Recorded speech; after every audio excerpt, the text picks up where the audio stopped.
بسم الله الرحمن الرحيم.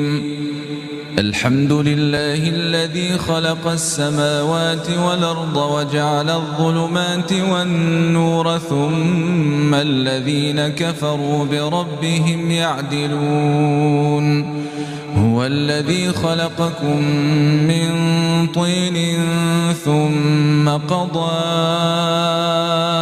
أجلا وأجل مسمى عنده ثم أنتم تمترون.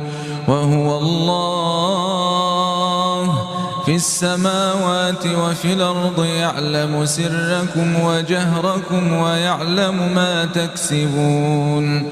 وما تأتيهم من آية من